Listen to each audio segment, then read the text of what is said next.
Welcome to another episode of Why Soul Works. I'm Kendall Bird, VP of Brand here at Soul Naturals, and I am your host. Thank you for joining us. I'm seeing a lot of people that I know and a lot of friends have chatted in. If you haven't chatted in, go ahead and chat in so I can see you there. If you have questions or comments, please chat those in. We'll try to answer those or comment on those as well. So May is National Mental Health Month. If you haven't been following our social media, but if you have, you've known that you've seen that we've been talking about that all month long, and that different ways to nourish the mind as well as the body. We wanted to end with a bang and have a special guest, one of our very favorite people here at Soul Naturals, come and share her wisdom with us. Dr. Alison Andrews is going to talk about mind-body connection. She's going to talk about how to nourish our mind, how to do that with soul products and other ways. And let's talk about that now on Why Soul Works.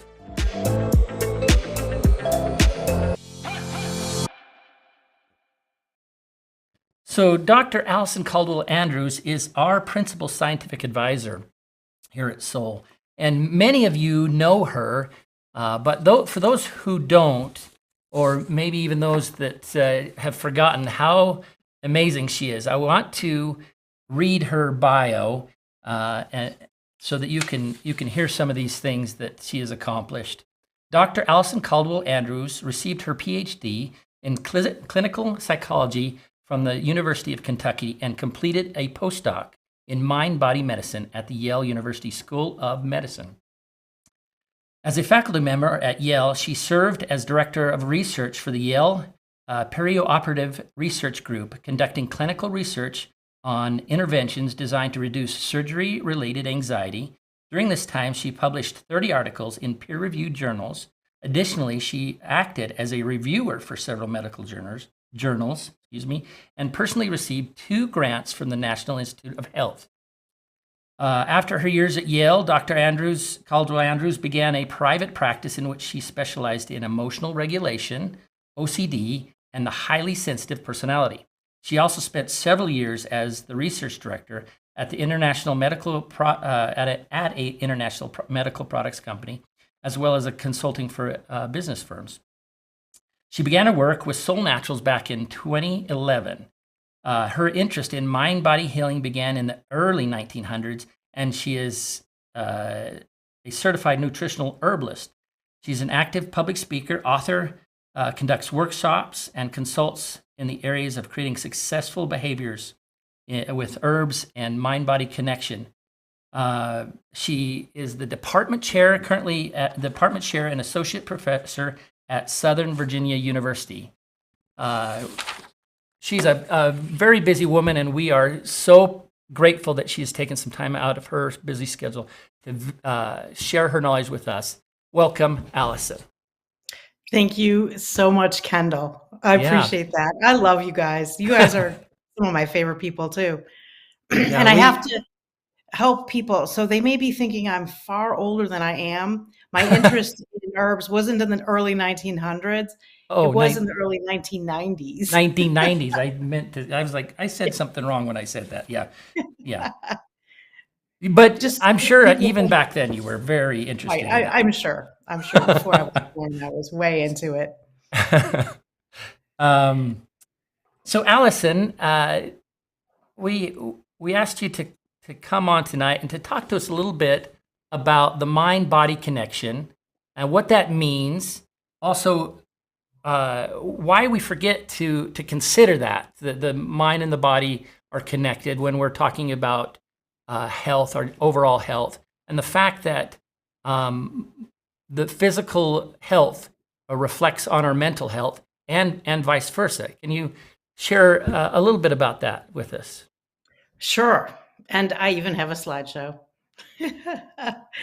I think that it's what happens is there's a cultural narrative that sneaks in. It's these ideas that are pushed by the culture for whatever reason. It might be often propaganda. It might be some powerful forces in society that push certain ideas. Certainly, a number of people can remember or are aware of how fat was vilified by Big Sugar, right? To take the take the connect or the focus off Big Yeah. Sugar as being a problem for health, it was turned on to fat. And so for decades, we were told all kinds of fat were bad for us. And we're still really stuck in that. We're kind of recovering, but a lot of people are still very nervous about most kinds of fat. We know trans fats are no good.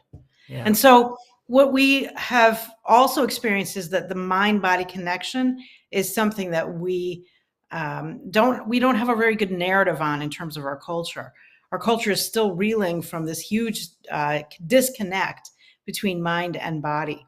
And I'm sure that uh, some of you remember, some of you that are a little older maybe, remember how in the 1980s, the 1990s, and Kendall, you may remember this too. During that time period, there is a huge amount of what you eat doesn't make a difference in your, not just your physical health, but certainly your mental health. It just seemed like two opposite ends of the universe. Yeah. And so doctors would say, yeah, it doesn't matter what you eat, you just have this disease. But this idea that, and like you were saying, in the early 1990s, I was thinking there's a link between the food we eat and depression. And that was just seen as nuts. Do you remember that? Oh yeah. Yeah. It was, yeah. It was, you fixed it by going to your doctor, and there was no talk of, your nutrition, really. Right. Right. Yeah. So anyway, that mind body connection is so complete. What we now know, I think we were starting to figure it out in the 1970s. Then in the 80s and 90s, Dr. Candace Pert came along with this idea of neuropeptides. And so you could see a physiological structure, neurotransmitters that are on peptides. And so she called them neuropeptides, and they were what emotion would be carried through with the brain. And that was seen as absolutely nuts. Like, what a breakthrough. Candace Pert made a huge difference here in helping us see mind and body are so connected. You can't even really conceptualize them as separate. The mind is the body. And so therefore, what affects the body, your physical health, we still call it physical health instead of overall health, but it tremendously affects your mental health. Just speaking today with someone who was talking about how they were really struggling for the last few days. And at the same time, they were talking about how they had been overworked and very, very tired. And I thought, these are absolutely related. You can't be overworked and very tired without also having a mental impact. Yeah. Yeah. So next slide, I guess. So like I was saying, we grow up in this culture. It's full of narrative. We learn the story of the culture. So you can think that we're growing up in a box. We don't even see that we're in a box. We stay stuck there, trapped in the box until we can see the box. What that means is that we have to look at data in a different way. And what we generally do is look at data and instantly interpret it so that it is the same as what's in the box, right? Instead of looking at it for what it might be, for something different. Mm-hmm. So next. When I was working at Yale. So after I finished my postdoc, it was a 2-year postdoc, and then I was on faculty, research faculty at Yale. And there are a lot of really smart people there, right? But one of the things I really noticed is that everyone was stuck in the same box, and the same narrative just came out of everyone's mouth. And this idea that herbs had any value at all was seen as kind of ridiculous. One of the things that we did in our research group was we looked at complementary and alternative medicine. And I remember how we would kind of have this like a prideful sense of, oh, well, we at Yale are going to do this and we're going to do it right. Years later, I look back and I cringe because I think you can't do it right unless you really understand what you're looking at. And we didn't really understand. We just looked at, well, what does the medical evidence say? And now that it's been a lot, close to 20 years. Now I'm looking at research differently. And what I see is that the way we do research is very much connected to the way we see the world. And so if we're stuck in a box in terms of what evidence we accept, we're also stuck in a box in terms of how we look for evidence. And so the research methodology right now is not great for the way herbs work. It's great for the way pharmaceuticals work. It's not so good for herbs. And so it's hard to kind of understand that and be able to read the research in context. Yeah. Yeah. So in along that line, you can look at what are the stories you believe, what is the narrative, the cultural narrative say, and it feels dangerous to jump out of the cultural narrative. That's kind of normative. And so I think it makes sense for us to kind of be kind to yourself as you're experiencing things that the cultural narrative would tell you doesn't happen. Like all of these companies just want to make money. Nobody's interested in your health. These herbs, so-called herbs, they're just a scam. It's very comfortable to go with that if that's what the culture is saying. It's harder. Sometimes it requires a little willfulness or stubbornness to say, you know what? I actually experienced better health.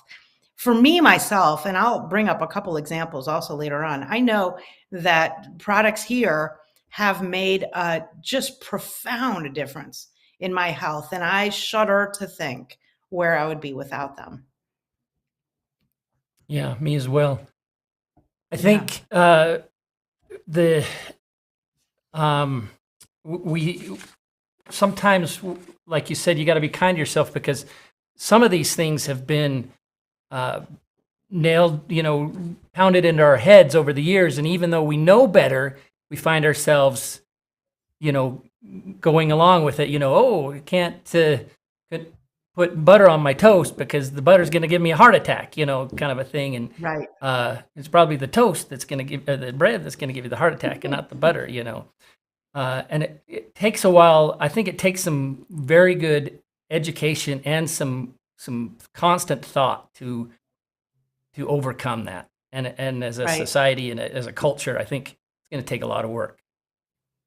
Right. Well, and when we're looking at herbs, Hippocrates way back when kind of characterized herbs as the ultimate democratic medicine. In other words, the kind of medicine that's available to everyone. These are herbs that would grow in people's backyards. Most people knew what they were and how to use them. And it wasn't until later that medicine started complicating herbs and making them accessible to the elite more so than to the common people. And that has kind of only gotten worse as time has gone by. I think there's a lot that people can do for their health, particularly when you look at exercise, right? You know what this coming, right? It's the Yeah. three-legged stool. Yeah. Exercise, nutrition, hydration, and sleep. Those are things that everyone can do. I think if people looked, say people from 150 years ago, look at us now and they see people buying special clothes and equipment to go exercise, even jogging, I think that they would just think we were absolutely nuts. And think, what, you didn't have enough going out and doing a normal day's work? It Right. just, for most people, exercise was a way of life, and we know that that is how our health is I can't think of the word. It's grounded in that. Mm-hmm. The brain growth is grounded in the fact that we move. Right. Yeah.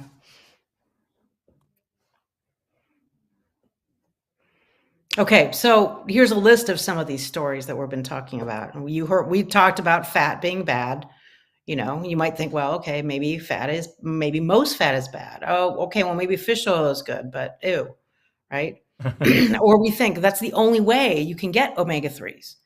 And the reason is because the people who really want to sell you omega-3s spend money to advertise. And we as humans are really, really susceptible to propaganda.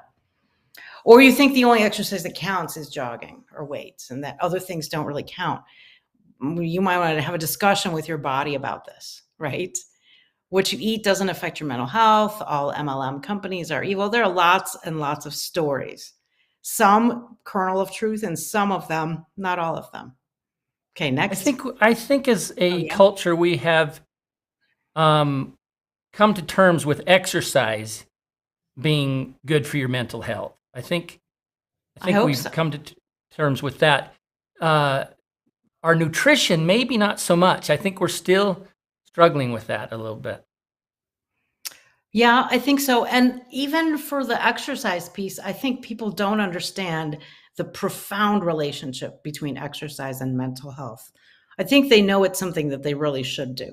Yeah. But the impact on memory, on cognition, on thinking more clearly, on things like math problems even, is so tremendous. We generally don't see it. There's so many studies out there now that demonstrate the link between exercise and low depression, or fixing depression through exercise, or anxiety. It's just incontrovertible. In fact, I think maybe you have a study. Not quite yet. We'll talk about that in a second. I think, yeah, on that very subject. But before that, I think. So we're going to talk about a little bit of this. Physical health affecting mental health data are extraordinarily clear there. That's kind of what I was just saying. And if you go to the next slide, there's a lot of evidence for more than just physical and mental health. In terms of exercise, there's evidence that eating what you eat makes a difference. And I love this little study about eating more fruits and vegetables, improving children's mental health. 9,000 school children, about 9,000, strong relationship between their eating habits and their sense of well-being. And this is in children. And so you can imagine what happens when people become young adults. We're seeing a tremendous mental health crisis in young adults right now. And I think a fair amount of it is from poor exercise habits and then poor eating habits and all these processed foods that don't provide appropriate nutrition. Next slide. We also saw a 6-week intervention where you had individuals who gave up alcohol, they gave up processed food, they practiced kindness and gratitude, mindfulness, and exercise. So this is more of a comprehensive program, which I love because you have different parts of a program that support each other. And sometimes when you look at one thing, what you're doing is you're not like you might do mindfulness, but you have people who are still getting drunk occasionally, which kind of erases some of those effects of mindfulness. So I like this program here. And what they find across the board is huge improvements, physical health, working memory, test performance, mood, etc. All of these things improved with this kind of a program where you're just essentially practicing good mind habits and good body habits. Next slide. Again, here, exercise. I like this one because a little different than what people expect. They're like, yeah, we know exercise helps. But I thought it was kind of cool to look at how exercise seems to increase your pain tolerance. And so I thought for people that have gotten, you know, how you get kind of acclimated to hearing a particular message. You're like, yeah, I know.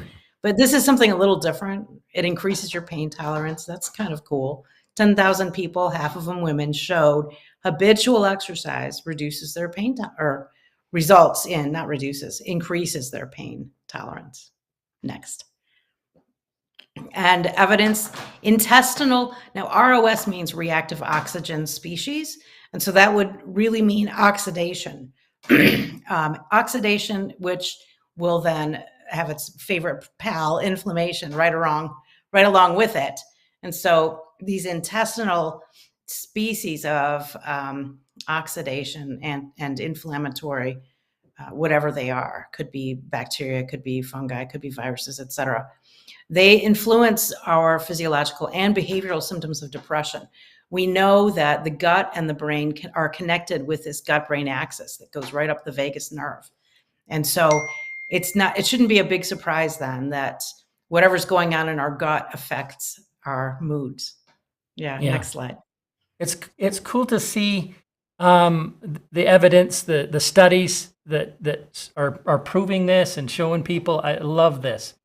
So we have at Solle lots of products and that all nourish the mind and the body. But let's talk a little bit about maybe our signature drinks and how they can help us nourish our mind as well as our body. Perfect. Let's start with Excel. Yeah, and I love the signature drinks. Who doesn't love those, right? Or you learn to love them, right? As you can see evidenced by a number of spectacular people. So Soul Excel, we know this is the clarifying drink, maca, cupuaçu, and a whole number of clearing herbs like butcher's broom, etc. And so next slide will show you one study that looks at how Excel helps you excel. And this is one of the components of cupuaçu, which is a fruit that is included in Excel. Cupuaçu has theacrine in it. That's a part of what is in the cupuaçu fruit. And preliminary research has showed that theacrine can result in increased energy, reduced fatigue, and focus, concentration, and interestingly, motivation to exercise.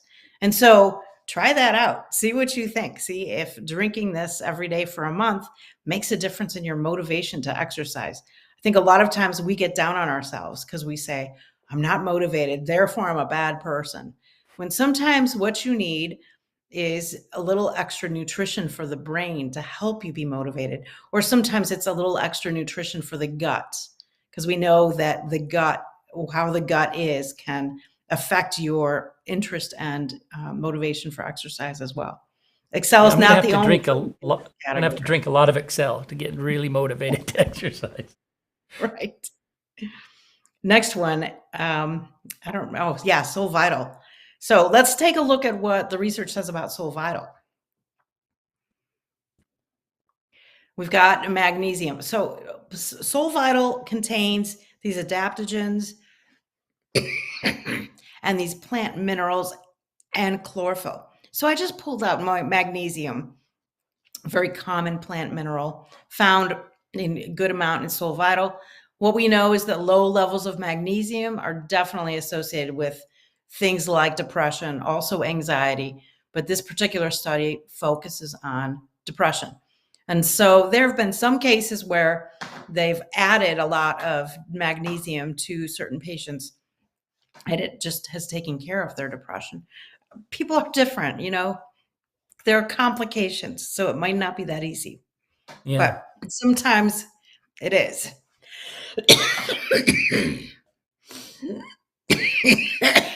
Sorry. Okay, Soul Renew.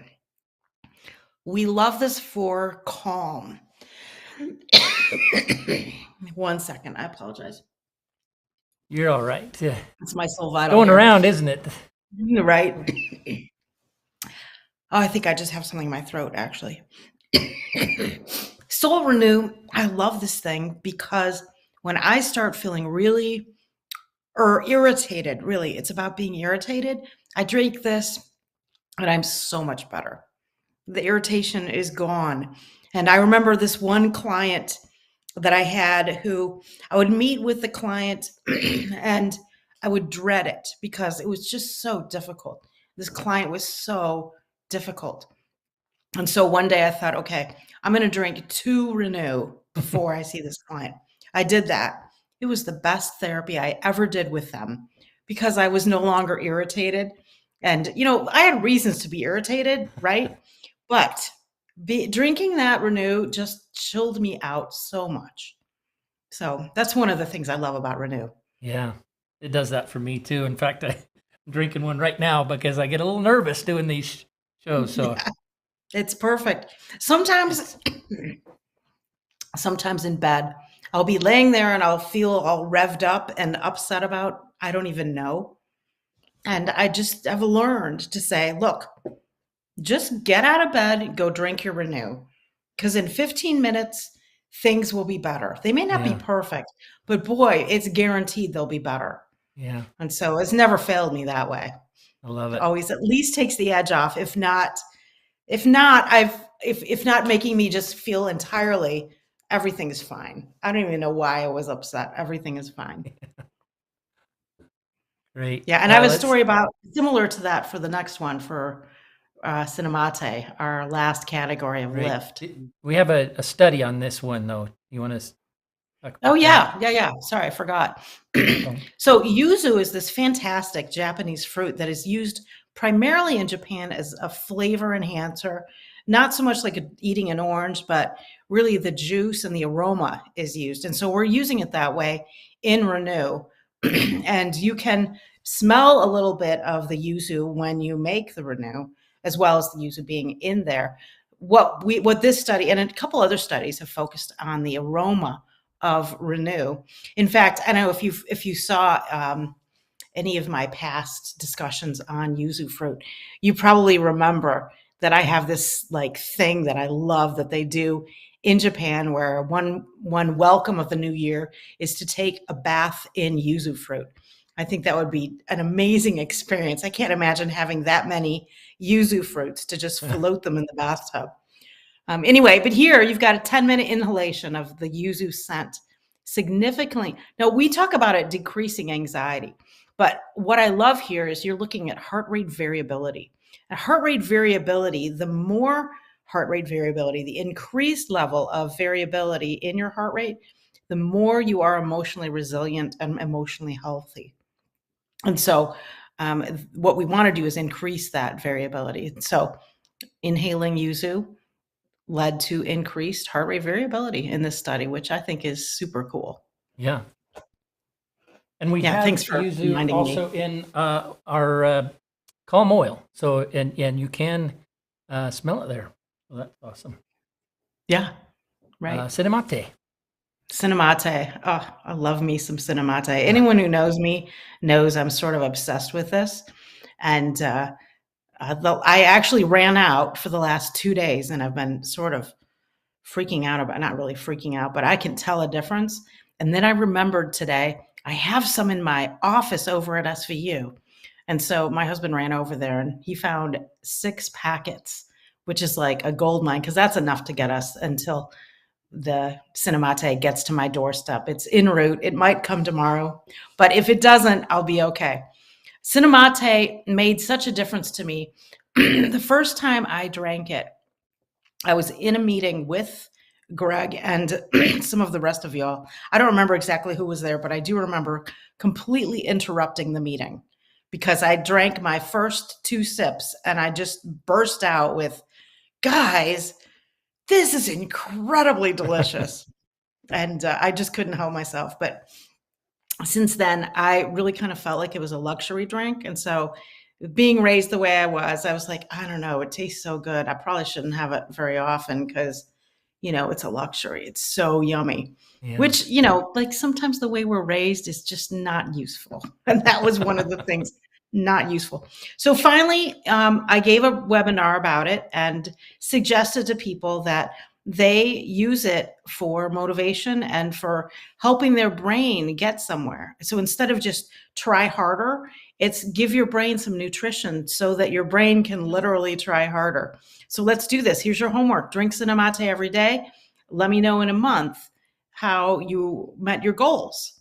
And so I thought, oh, well, I am somebody who always does my own homework. I don't believe in giving homework I'm not willing to do.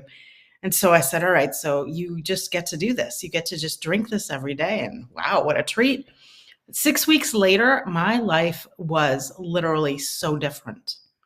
I had gone from forgetting stuff at my office every single week, being overwhelmed, making mistakes, forgetting, just like all the ADD stuff, to 6 weeks later, I would forget something maybe once every 2 months at that point. I hardly ever forget things now. I'm organized. I can manage things so much differently.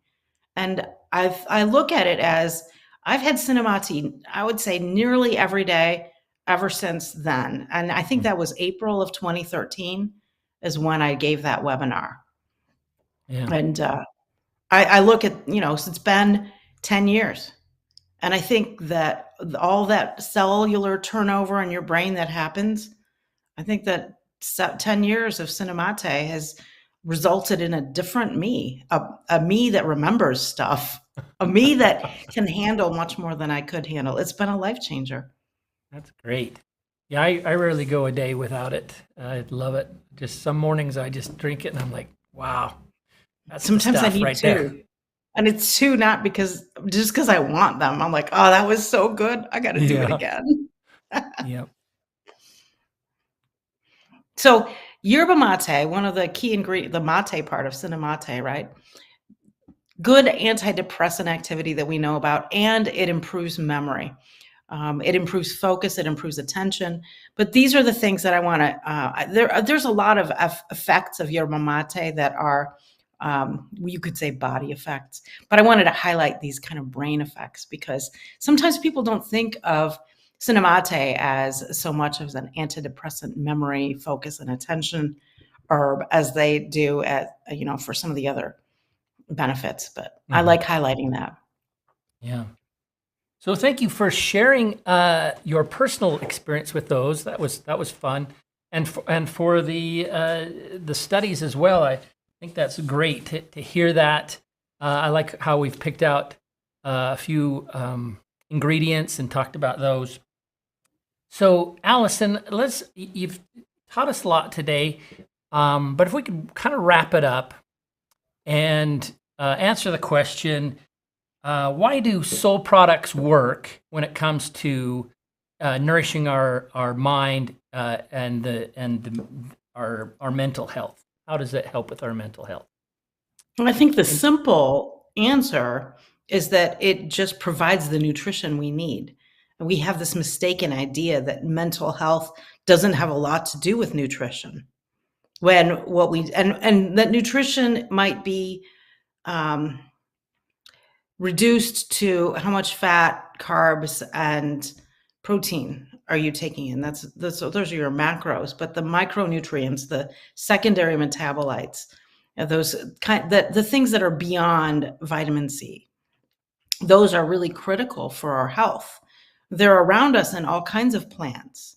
And what Solle has done is it chooses extraordinarily nutritive plants, herbs, medicinal herbs that have this huge buffet of nutrition that our brain can then choose and select what it needs at that time, relying on our body. Our bodies are smarter than we are.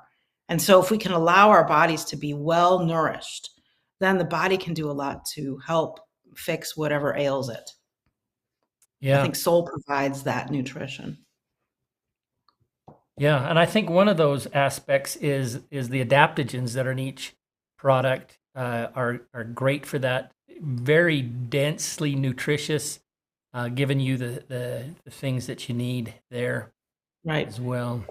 The array of secondary metabolites and adaptogens is part of what create all those tremendous variety of impacts with adaptogens that you don't see with even other wonderful medicinal herbs. Mm-hmm. Well, Alison, it has been so great having you on the show tonight and to hear your wisdom and having you teach us tonight. Thank you so much for sharing your time. And I know you're busy right now, and so we're so grateful that you took some time out of your day to share with us. I'm so happy to be here. Thanks for inviting me. Anytime. We'll see you later. Bye-bye. I just love hearing from Alison. She always presents everything in such a manner that you just learn so much, and you come away thinking, I want to try that. I want to put more of that in me, you know. Thank you for your comments. I saw lots of you were commenting that you loved Cinemate here at the end, and thank you for commenting in and from being here today. And we will see you next time on Why Soul Works.